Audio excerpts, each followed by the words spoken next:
সুপ্রিয় দর্শক মন্ডলী, আসসালামু আলাইকুম। বেশ কিছুদিন আগে হচ্ছে আমাদের বেবি আপু আমাদের এই চাচিকে নিয়ে হচ্ছে একটা ভিডিও আপলোড করে এবং সেই ভিডিওটা দেখে আমাদের কুয়েত প্রবাসী এমডি আলামিন ভাই হচ্ছে উনার অবস্থা দেখে হচ্ছে তার জন্য 1 মাসের উপহার পাঠাইছে। তো সেটা হচ্ছে বেবি আপার মাধ্যমে পাঠাইছে। বেবি আপা যেহেতু প্রথম ভিডিওটা আপলোড করেছিল সেটা দেখেছিল এবং বেবি আপার মাধ্যমে পাঠাইছে। হ্যালো এভরিওয়ান, আসসালামু আলাইকুম। আলামিন ভাইয়া হলো একটা স্টার সেন্টার, তো উনি অনেক ভালো ভালো কাজ করতেছে। আপনারা অবশ্যই তার আইডিতে যুক্ত হয়ে যাবেন, দেখতে পারবেন আর ওনার কাছে অনেক অনেক ভালোবাসা পাবেন।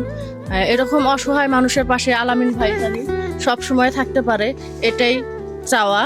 তো আমি তো একটা ভিডিও করছিলাম, তাই না? তো এই যে 1 মাসের যে বাজার আপনার জন্য বিদেশ থেকে আলামিন ভাইয়া উপহার হিসেবে পাঠাইছে, আপনার কেমন লাগতেছে? খুশি লাগতেছে। খুশি লাগতেছে। দোয়া করবা না? হ্যাঁ, দোয়া করবা না আলামিন ভাইয়া? হ্যাঁ, করবো। দোয়া অবশ্যই করবো। অবশ্যই করবে।